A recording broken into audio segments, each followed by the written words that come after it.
can't pour from an empty cup. And before you give love to anybody else, you have to truly love yourself. And I think the easiest way to love yourself as a man is to be proud of yourself. And to be proud of yourself, you have to decide who you want to be inside of the metaverse, inside of the matrix. You have to decide the character you want to be and try your best to achieve it. Why do you think people struggle with being proud of themselves? I think because they know they're failing. I think that most people failing in life know very well they're failing. And it doesn't matter what avatar you decide to absorb or who you decide to be. You can decide to be it, and you know true in your heart if you're giving 100% of your energy towards becoming it or not. Doesn't matter if you want to become a famous musician, doesn't matter if you want to become a bodybuilder, doesn't matter if you want to become a pro fighter, doesn't matter what you want to be, you know in your heart if you're actually trying or not. You have to decide what you want to be and try and become it. And a lot of the people who are genuinely unhappy or miserable in their hearts know they're not trying that hard. Well, and I think they also focus on what everyone else is doing right or wrong, and then judging outward, and everyone's like focused on this outward reflection of like what that person has and versus what they don't have, and it's all just like this cycle of negativity.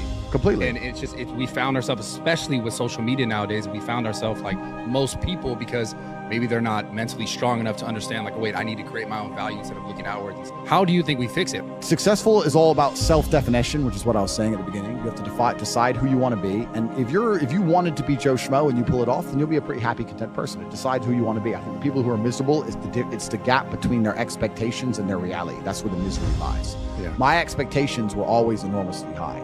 Even when I was a nobody, I knew I had to be filthy rich and a kickboxer. At the age of 15, I knew that if I'm the kind of guy that if I raise my voice, people are going to care. I'm not going to be the guy who starts shouting and everyone thinks it's funny. I know I'm going to be the kind of guy who is genuinely a formidable opponent in all realms of human endeavor. I know I'm going to have money. People who are miserable are the people who don't try hard enough to obtain it, because I actually believe, and this is another thing I'll say, I believe the universe is very giving. I think the universe and God himself is very giving. I've yet to meet somebody in all my years who is genuinely giving 100% of themselves day after day, doesn't snake anyone, firm handshake, look you in the eye, doesn't lie to nobody, and tries 100% who doesn't get what they want. I've never seen it. Every single person who doesn't have what they want, there's something in their story that doesn't quite add up. I've yet to see some guy who, have you ever seen a guy who eats right and trains his ass off and never misses a gym session, ever not grow? It's just, that's the way the universe works, right? So if you're truly about it and you're truly trying your absolute best, you're going to do it. And that's what I believe. I believe the universe is extremely giving. So when I meet somebody and they go, I really wanted this and I don't have it, I say, you didn't really want it. All like the successful people, most successful people in the world, would you say that all of them have like something in common in the sense of like some sort of hardship in their life? It's not... I mean, trauma is extremely important. And this actually goes back into answering the first part of your question, which is interesting. There's a study I read about stress. And it was saying that stress has a placebo effect attached to it, because the placebo effect is extremely powerful. So they found some of the most stressed people in the world, and they split them into two groups. And they're all equally stressed. They all have a bunch of cortisol in their blood. People who believed that stress was bad for you and that stress can hurt you, and they believed those media articles, were dying earlier. They were having heart attacks and they were having stress-related illnesses. The people who believe the opposite, who just said, stress is part of being successful. I like stress. When I feel stressed, I do my best. It makes me anxious. It turns my brain on. I like being stressed. Lived longer than average. Point is, the same drug, how you look at it and how your body anticipates it, how you feel about it, affects the real world results. Which goes back into what you were saying earlier about the jealousy. You're saying people look on social media and they get jealous and it demotivates them. That's because they decide to be demotivated by it. Do you know what happens when I get jealous of somebody? I fucking beat them. If I look at somebody who has something I ain't got, I will take it from them by hook or by crook. Love it. I wish someone could make me jealous. It's hard now. I got everything. I wish I could look at somebody and go, fucker, I'm gonna beat you. Would you say jealousy is the #1 part for motivation? Well, I don't think motivation is a real thing. I don't believe in motivation as a concept. I think discipline is real, and I also think discontentment is real. And I don't think it's possible for anybody to stay in a scenario where they're truly uncomfortable. If you fall asleep on your arm and your arm really starts to hurt, even in the deepest sleep, you're gonna wake up and move your arm. If you sit there and your life has been in a rut for 7 years, you are semi-comfortable in that rut. Sure, there's days you're pissed off. Sure, you're semi-annoyed by it. But there's also days where you just play video games, eat pizza, and you're kind of cool with it and it's no big deal. If you were truly unhappy and uncomfortable and discontent with your scenario, you wouldn't be in it. So I don't believe there's anybody who's truly... When I was broke, I couldn't sleep. I'm saying that, please understand me. When I was broke, I couldn't sleep. I'd be trying to go to bed thinking, how the fuck these people have Ferraris? I want a fucking Ferrari. I couldn't sleep. People aren't taught to be self-aware anymore. People are taught to just like I said, look at that guy, what he has, and be mad that you don't have it. Or like, if something's going on with me, I don't want to look inside and say, what's actually happening with me? Why am I this way? Why am I the person that I am today? But I want to figure out deeply, how do you think a man, specifically in this case, is able to look at themselves more comfortably without holding the judgment, the fact that they don't have the stuff over themselves? Because completely, you're totally right. I think there's two answers to the question. One, I think a lot of that came from chess, because chess is the most ruthless game on the planet. And what chess will teach you, chess teaches you that if you lose, at some point you made a mistake. It doesn't matter if it's the smallest mistake. It doesn't matter if you just took too long to think to make the right move and you ran out of time on the clock. At some point you fucked up for you to lose that game. It's 100% accountability with no luck.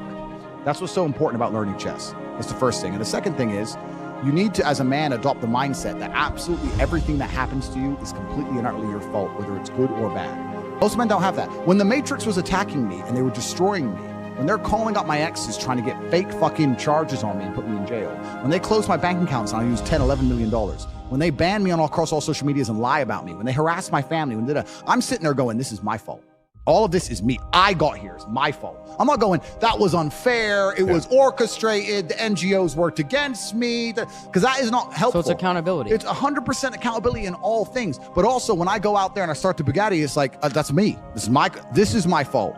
The car is my fault, and the big house is my fault, and everything that ever goes wrong is my fault. And the failures. Yeah, absolutely. You have to take complete and utter accountability for everything. You can't make excuses ever. Yeah. There's never an excuse. And you're right. People try and put things on the outwards on the outside.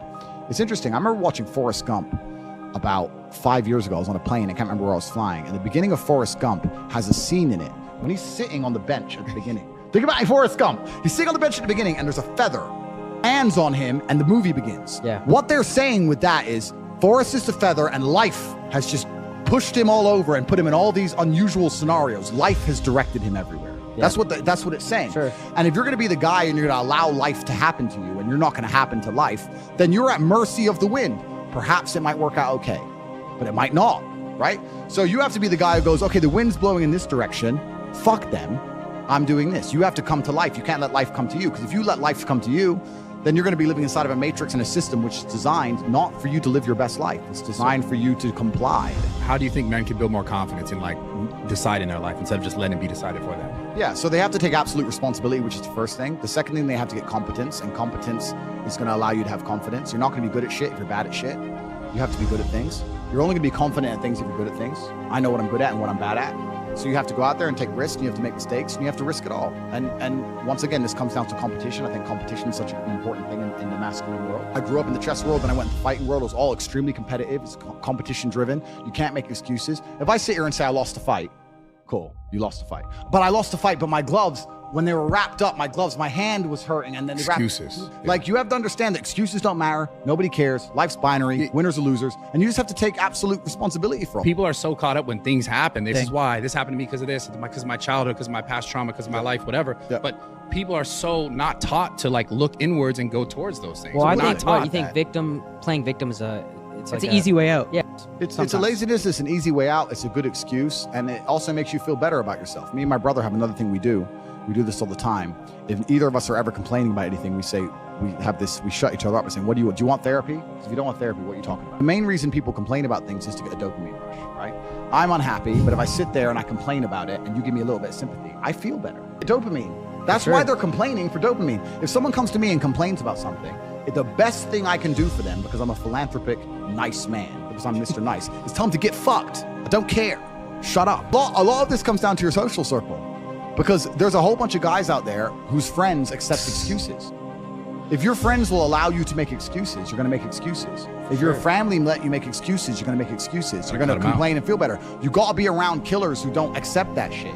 If me and let's say me and 3 friends, there's 4 of us, and we all decide to do 10,000 push-ups a day, and all of us do them except one, there's no words inside the human language, there's no sentence he could possibly construct, no matter how compendious or concise or how intelligent the man is, that will allow us to forgive him for failing. We don't accept excuses. That is it.